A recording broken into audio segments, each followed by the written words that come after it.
Welcome, everyone. Tomorrow, the Climate Reality Project will broadcast 24 Hours of Reality, the Cost of Carbon. The live stream multimedia event will be the largest ever conversation on the costs we're all paying for carbon pollution. Today, we'll kick off that important conversation with an hour dedicated to exploring what the climate crisis means for young people and what the next generation of social entrepreneurs and innovators are doing to solve it. I'm Stacey Martinet, the Chief Marketing Officer of Mashable, and we're thrilled to be a part of this conversation. Our guests today represent some of the most vital voices in activism, entrepreneurism, innovation, and technology. Joining us are former Vice President, Founder, and Chairman of the Climate Reality Project, Al Gore. Mr. Gore, thank you so much for joining us, and thank you for bringing us together around such an important conversation. We're going to go around the clock from every time zone in the world. And we're going to be focusing on the theme, the cost of carbon, as you mentioned. We're paying the cost of carbon pretty steeply every single day. We're putting 90 million tons of global warming pollution, most of it carbon dioxide, into the Earth's atmosphere every day, as if the atmosphere is an open sewer. And the accumulated amount that's up there now is trapping enough extra heat energy every day to equal the amount that would be released by 400,000 Hiroshima atomic bombs going off every day. And we live on a big planet, but that's a lot of energy, and that's what's disrupting the water cycle and creating these bigger downpours and bigger floods, and also drying out the soils and making droughts deeper and longer, and melting the ice and raising sea level and moving tropical diseases into the temperate zones, and threatening crops. We've had a bunch of crop failures directly related to the climate crisis, and unfortunately the list of costs goes on. So why should we pay that way while the largest carbon polluters are able to use the atmosphere for free as a sewer? We ought to put a price on carbon so that we can internalize those costs and avoid them, because if we accurately measure the cost of using this heavily polluting source of energy, then that'll accelerate the transition to carbon-free renewable sources of energy, which are already coming down quickly in cost, almost the way computer chips have been coming down. There are billions of people in the world right now that can get renewable electricity at a cost equal to or less than the average price from other energy sources, including most prominently the carbon-based energy sources. So let's put a price on carbon in markets, and let's put a price on denial in political systems, because the apologists for the large carbon polluters are really deceiving people the way the tobacco companies did years ago, and it's time to put a stop to it. And I'll just conclude these comments by saying that in many ways, this is the first global test of whether or not young activists can indeed effectively use internet-based forms of organizing and communication and truth-telling in order to counter the old media power of legacy industries that give tons of money to politicians and hire lobbyists and put misleading television ads on to try to pull the wool over people's eyes. And I'm really excited to hear from these young activists, and also to do my best to answer whatever questions they might have and respond to their comments. So thank you very much, Stacey. Thank you, Mr. Gore, for reminding us how important this conversation is, how urgent, and that the focus really is on this next generation of activists. So it's my pleasure to introduce some of the others who will be joining us today. First, we have Chief Marketing Officer of DoSomething.org, Naomi Hirabayashi. Naomi, welcome. Thank you so much. I'm very, very honored to be here. Great.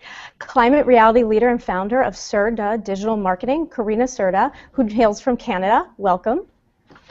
Thank you, and thank you for inviting me to join this broadcast. We're thrilled to have you. Senior Fellow at the Melton Foundation and Fulbright Scholar at the University of Illinois at Urbana-Champaign, Carla Palma, who hails from Chile. Welcome, Carla. Hi, thank you for the invitation. Welcome. And the founders of Hero Hatchery, Ryan Kushner and Amanda Ravenhill from San Francisco, and joining them, Hero Hatchery Fellow Lauren Wood from Salt Lake City. Welcome. Hey, hi. Thanks for having us. Well, we all know that climate change, a result of carbon pollution, is altering our planet and is resulting in the types of impacts that scientists started predicting decades ago. Those impacts are costing us all in lost lives, in livelihood, changes to fresh water and the oceans, infrastructure losses, rising food insecurity, human displacement, and human health. In short, all the important stuff that affects the world, the next generation will inherit. So today, we'll focus our discussion and our questions on how that next generation of social entrepreneurs and innovators can change the course of our future. Mr. Gore, you told us why we're all here, and I'd love for you if you could tell us a little bit about what we expect to hear for tomorrow's broadcast, 24 Hours of Reality. Well, we're going to focus on the cost of carbon in nations all around the world with original content from every single continent and material from time zones circling the planet. We'll be adding up the cost of carbon and the impacts on fresh water, on agriculture, on infrastructure, on lives and livelihoods. And the way carbon pollution is really incurring very, very heavy costs, and our current way of internalizing those costs in our economic system is woefully inadequate, partly because the large carbon polluters work overtime to try to keep it from being recognized and dealt with. So, you know, it's an exercise in truth-telling to try to present an accurate picture of the reality we face. You know, we've quadrupled global population in less than 100 years. We've added a billion more people in just the first 13 years of this century. And by mid-century, there will be as many people in Africa as there are in either China or India today. And within 80 years, more in Africa than China and India combined. There are other fast-growing areas. Now, we're making some progress in slowing the rate of population growth, but the bigger footprint humanity has on the global environment comes partly from our vastly increased numbers. Secondly, the very powerful technologies that we've acquired since the industrial and then the scientific and technological revolution depend on carbon-based energy for 85% of all the energy used in the world.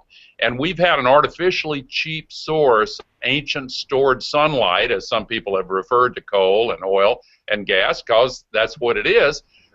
And yet the pollution that results from using these stored sources of carbon-based energy are changing the relationship between the Earth and the Sun and trapping all this heat, energy, and really threatening the climate balance that has prevailed for the last 10,000 years when human urban civilization really began. Everything that we know and love on Earth has been built up and depreciated within a climate envelope that's been pretty stable for many millennia.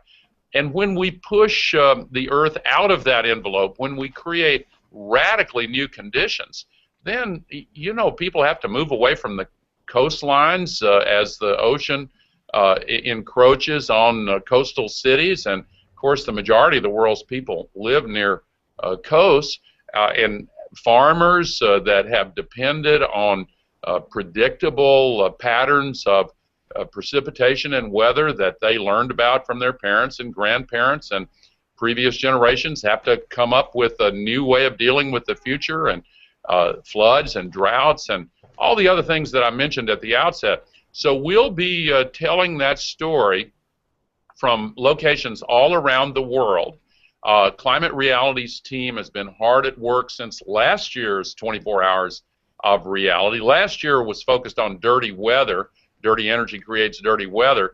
This year, as I said, the focus is on the cost of carbon so that we can begin to really get a firm grip on exactly how we can calculate what this is all costing us, because lots of people look at it that way, and then have a really intelligent debate about how we can put a price on carbon so that we can avoid these costs, and how we can put a price on denial in political systems.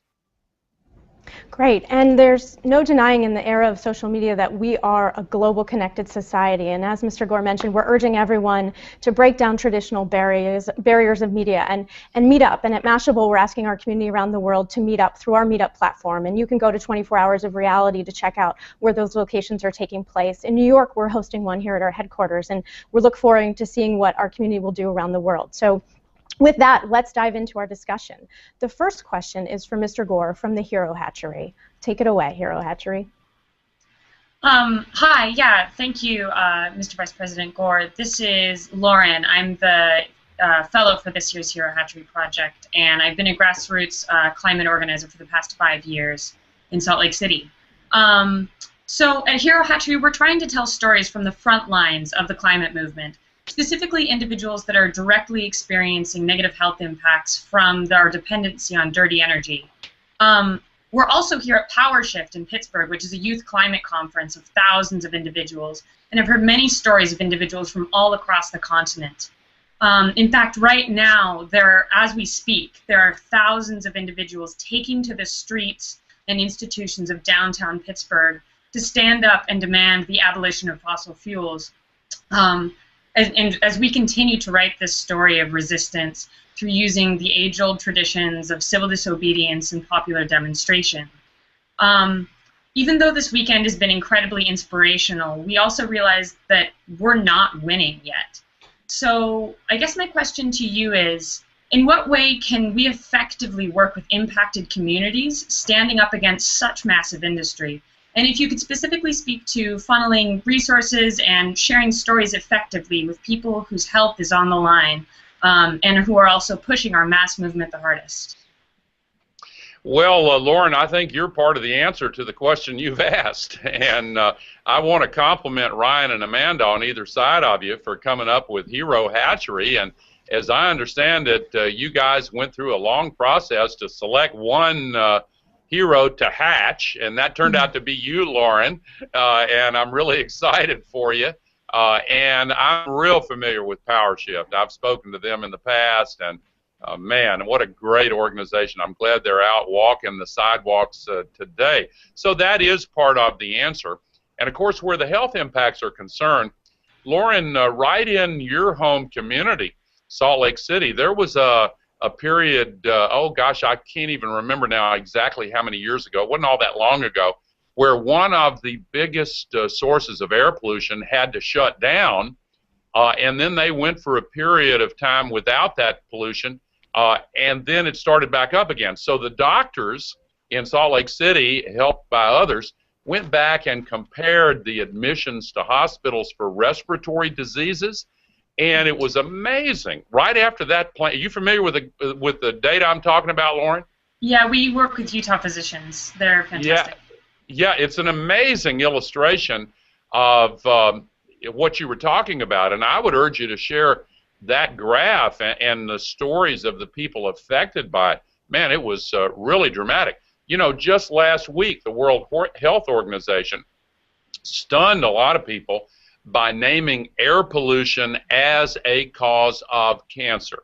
And worldwide, the cumulative impact of air pollution is affecting people by transmitting the health consequences of lots of diseases, and now they've added cancer to that list. So, you know, the same pollution that causes global warming also causes a lot of other pollution-related health problems.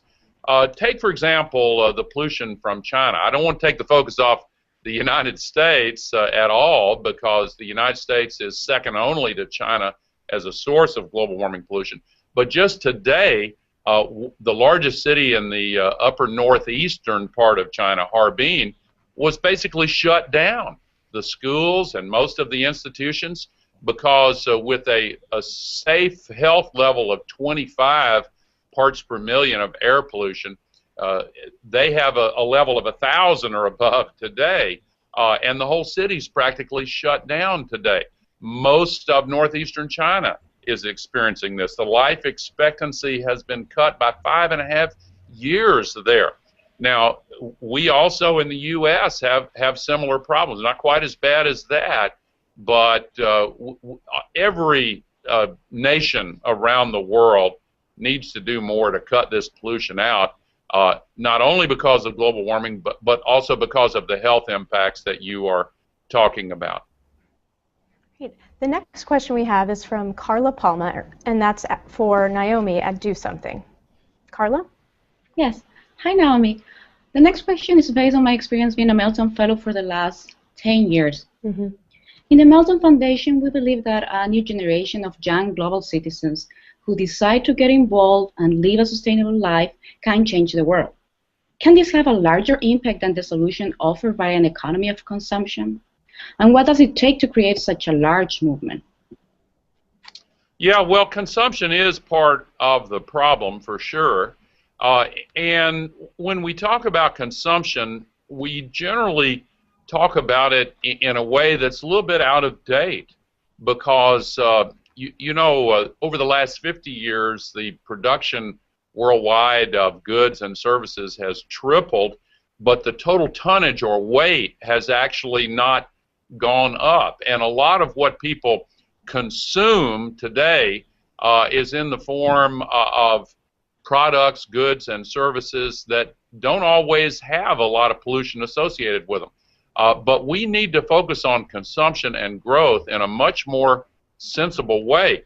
Pollution, for example, is now excluded from the calculations that make up what we talk about when we talk about growth.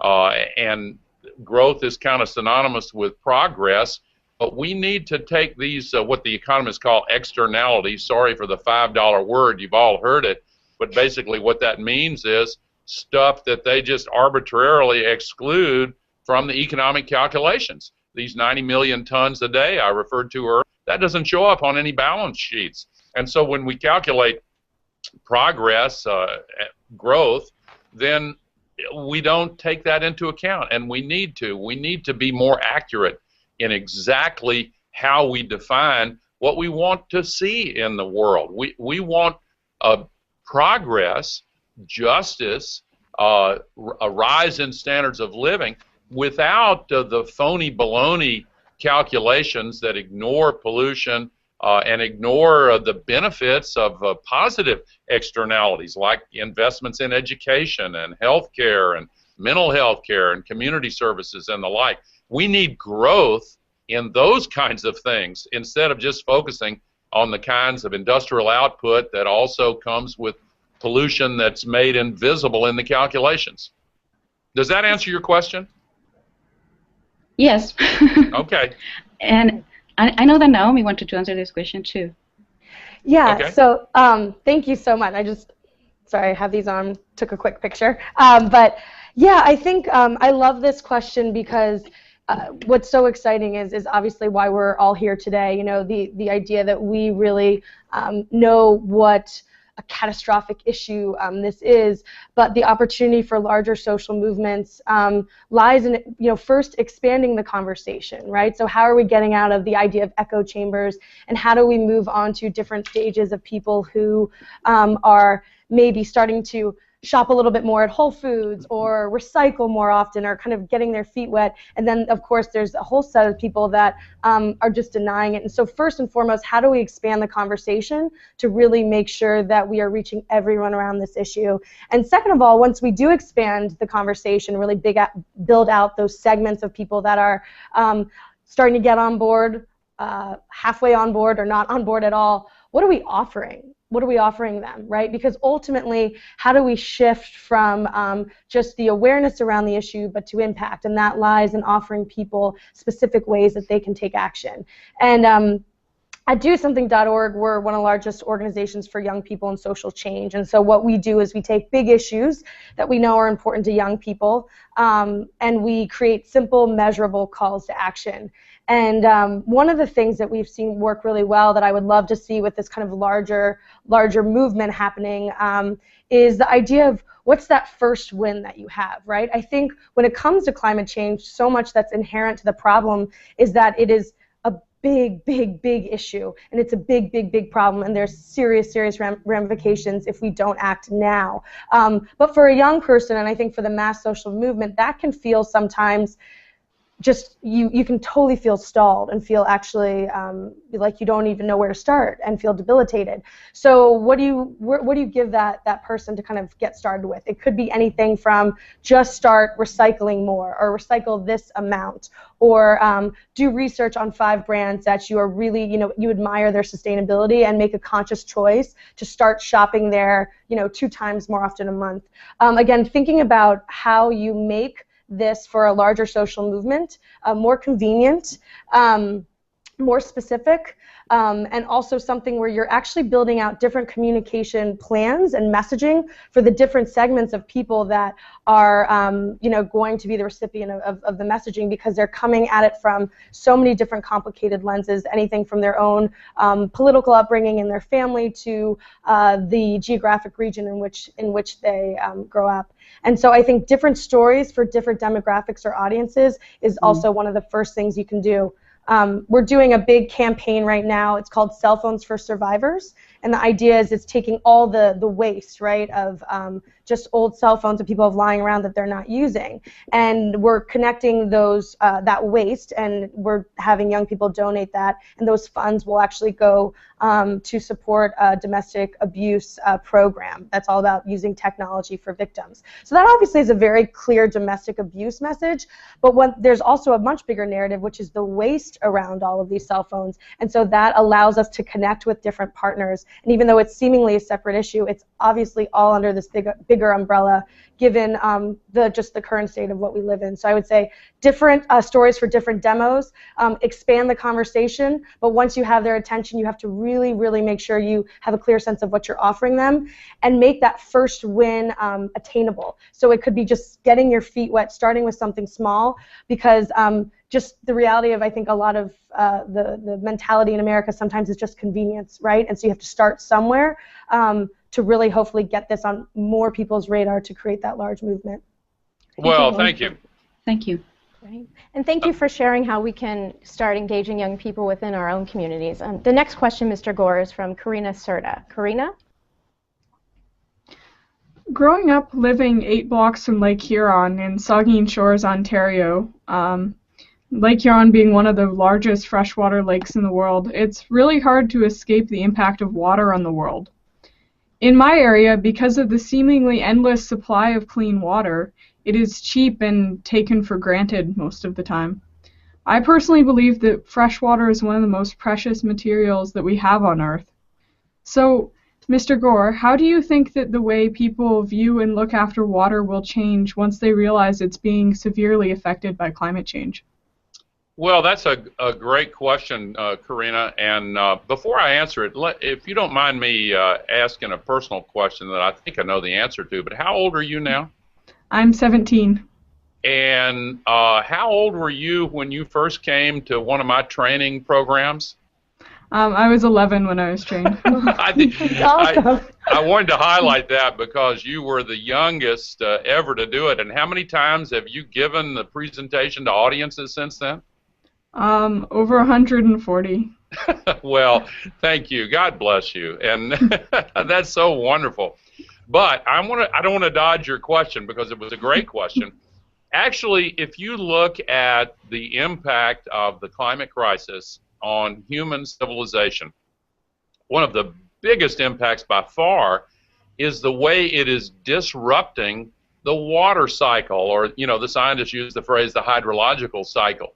And we all learn about the water cycle in school, where the water vapor evaporates off the oceans into the sky and then falls as precipitation and then works its way back to the oceans through the streams and rivers.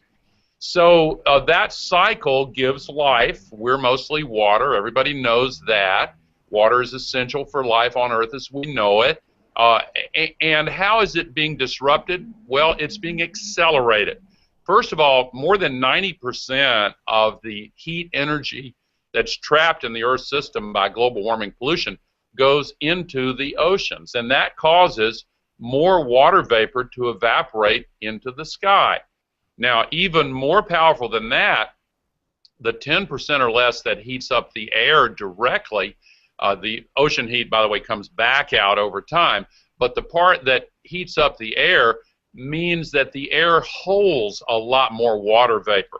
If you take a hot shower in the morning, the mirror over the sink may steam up. If you take a cold shower, it doesn't. That illustrates the fact that warmer air holds more water vapor. And the same thing is true of warmer air in the Earth's atmosphere. So when storm conditions lead to a downpour, either of rain or snow, you get much more coming down in a short period of time. In fact, there's 4% more water vapor in the sky of the Earth than there was just 30 years ago.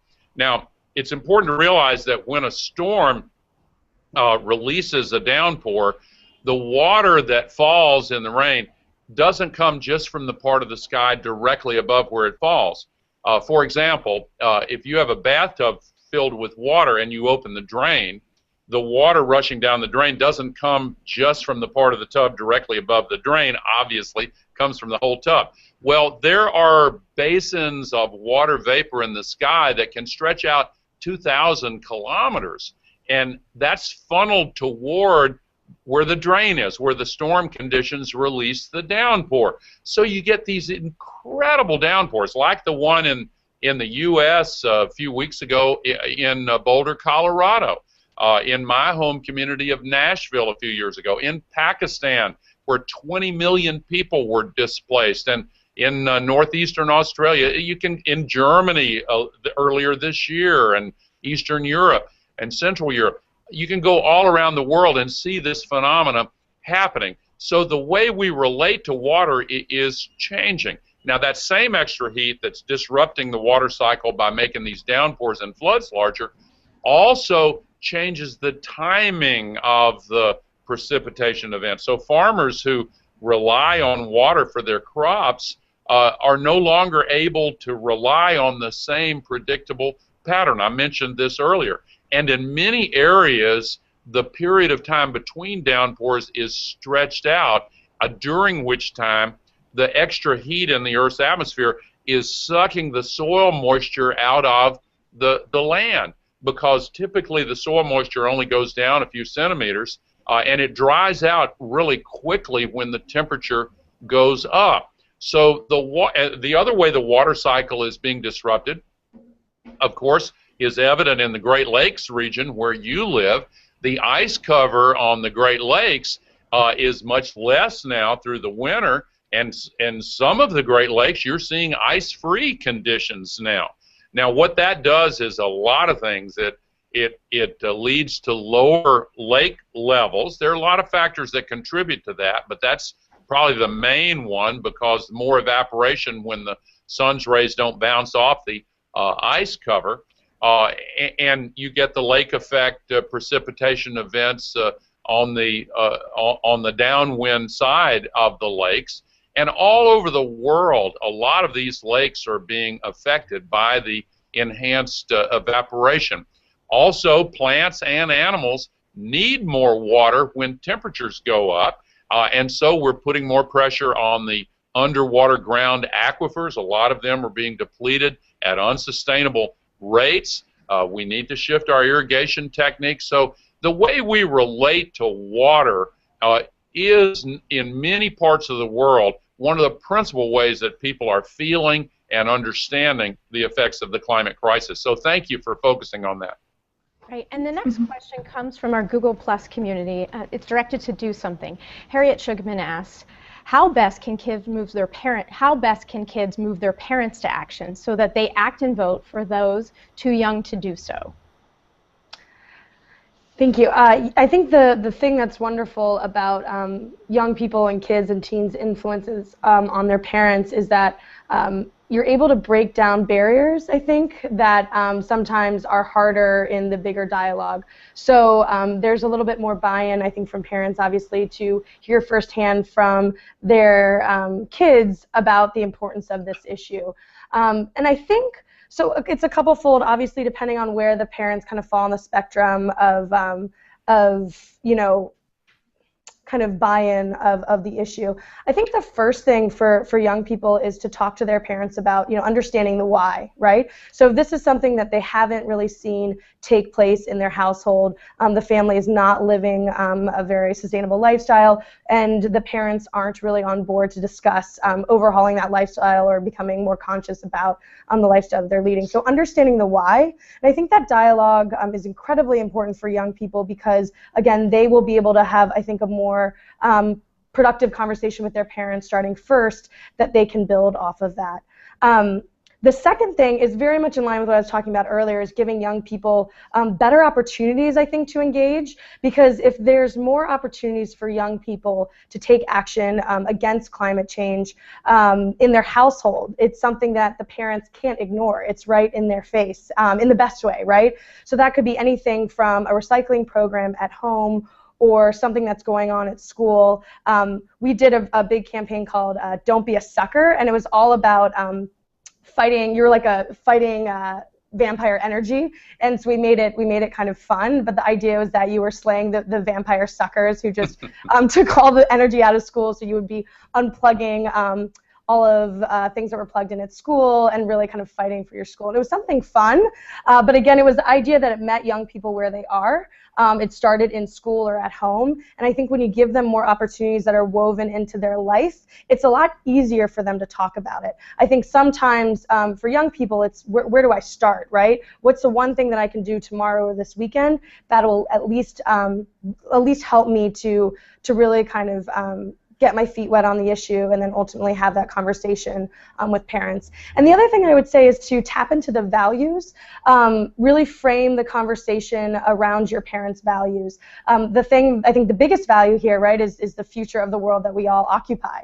and what that looks like. And so having that conversation with parents and making sure that you're coming with statistics and information and research about, if we don't change our ways, what will the future look like for me or for my children? And I think tapping into the values for parents ultimately makes it seem much more real and much more human, because you can't deny that the future will be very, very bleak if this isn't something we take action on. And I think, again, really focusing on those values will be what will be a successful argument tool for parents. And I think really just try to have a real conversation with your parents, not a fight, a real conversation, and maybe starting more with 5 questions for them about this issue, and don't interrupt and just really listen. And I bet that will give you some kind of starting points of, okay, maybe this is something that is maybe more generational. Okay, how can I really listen to what they're saying and build supportive arguments against that? But start with listening first, and then think of things that you can do as a family, right? I think the idea of building this into your life, it shouldn't compete with your life. Living a more conscious and sustainable life should be something that is family friendly and social and fun. It's not this thing that you just should do that's kind of terrible on the weekends. It should be part of the whole family ethos. So values, conversations, and something the whole family can get behind is where I would start. Great. Thank you for that constructive advice. And kids, if you want to ask those questions and share it online, use the hashtag cost of carbon. The next question is about one of the internet's most shared things, food. And that comes from Hero Hatchery to Al Gore. Mr. Gore? The question, sorry, from Hero Hatchery for you. Sure. Thank you so much, Vice President Gore, for your impactful and important work. It really inspires us at the Hero Hatchery to do our work. So as you mentioned, increasing food insecurity is one of the impacts of climate change that we're seeing day by day. And also, food is so personal to people. So what are cautionary tales or positive stories of adaptation that you found that really help to draw people into the climate change conversation that maybe wouldn't be in that conversation otherwise? Yeah, well, thank you, Ryan. But before I answer your question, I did want to make a brief comment in response to what Naomi just said, because I think it is important for young people to engage their parents, and for all of us to engage folks we may be able to influence, because ultimately this is about winning the conversation on climate. And I was reminded by what Naomi said of an experience, a set of experiences I had when I was in my middle school years, we would call it now. I was 11 years old, spending a lot of time growing up in Tennessee, when John Lewis first participated in desegregating lunch counters in Nashville, Tennessee, about 50 miles from where my family farm was.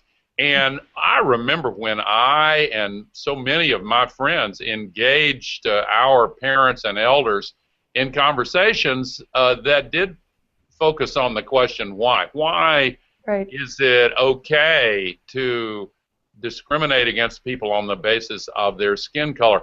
And parents generally try to be straight with their kids and be truthful. And, you know, some questions are kind of hard for parents to answer without ultimately acknowledging that there's some things that need to be changed. And we did win the conversation in the United States on race and civil rights. We've got a lot of work to do, but the conversation was largely won.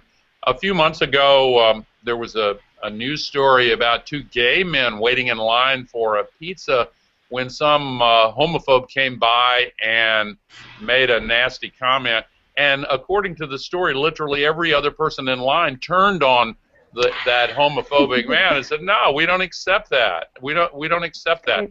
And we're winning that conversation. So a lot of conversations about climate now. You know, earlier, Naomi, you talked about getting outside the echo chambers.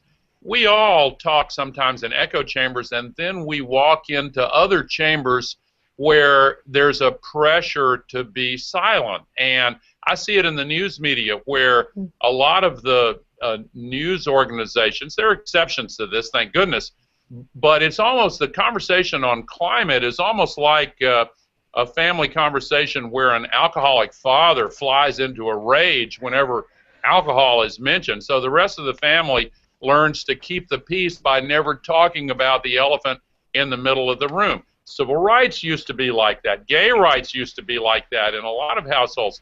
So speak up, no matter what room you're in, whether it's an echo chamber or a vacuum chamber.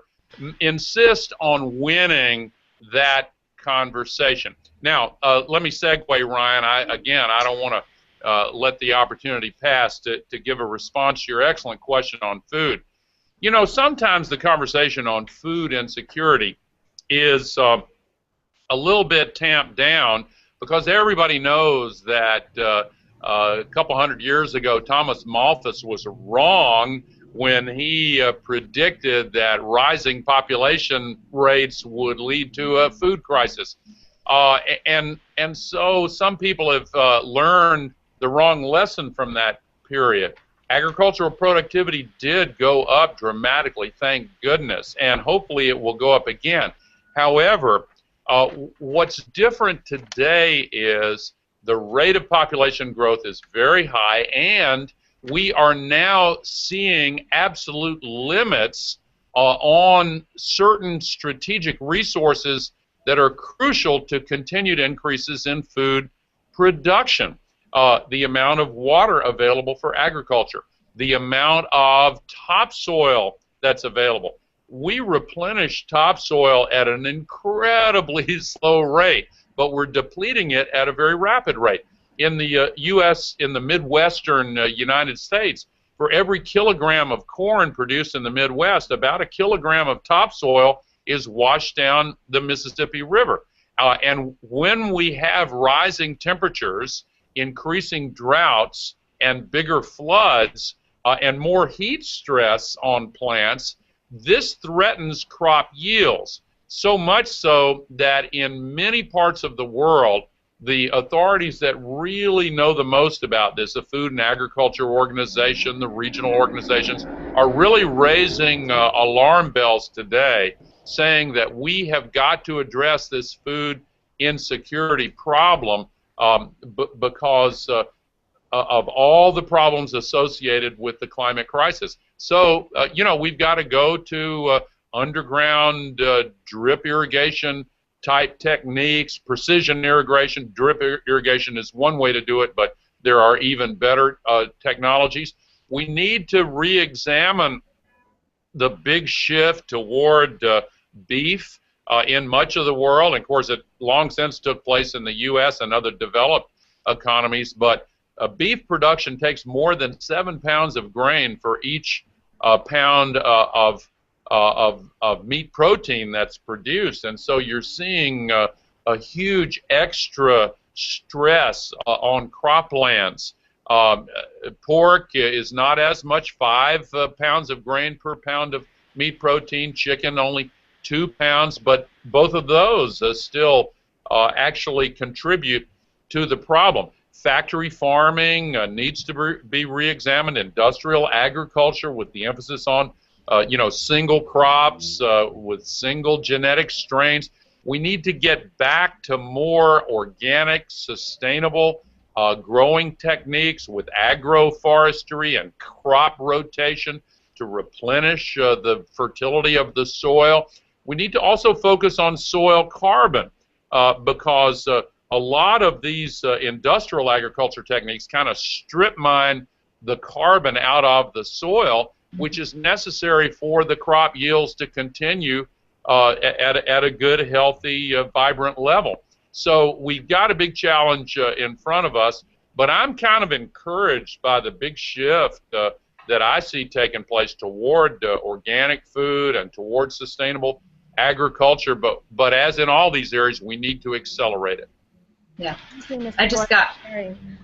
We just have a moment left. I can't believe the time has flown so quickly, but clearly this is just the beginning of what will be a very important and urgent conversation, especially over the next 48 hours, starting tomorrow with 24 Hours of Reality. So I want to thank Mr. Gore, Naomi, Carla, Karina, Ryan, Amanda, and Lauren. Thank you for being our leaders, thank you for sharing your ideas, and thank you for bringing us together. Thank you to those who submitted questions online. Please keep them coming, #CostOfCarbon, and thank you to Google for hosting our Hangout. Please tune in tomorrow for 24 Hours of Reality, The Cost of Carbon. It begins at 11 a.m. Pacific Daylight Time.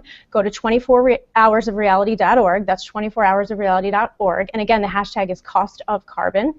And at Mashable, we'll be collecting some of the best conversation online and posting ways that you can get involved. So, please share your voices at a local level, a national level, and a global level. Thank you all so much for joining us. Look forward to seeing you tomorrow at 24 Hours of Reality, The Cost of Carbon. Thanks, Stacey. Thank you very much. Thank you. Thank you.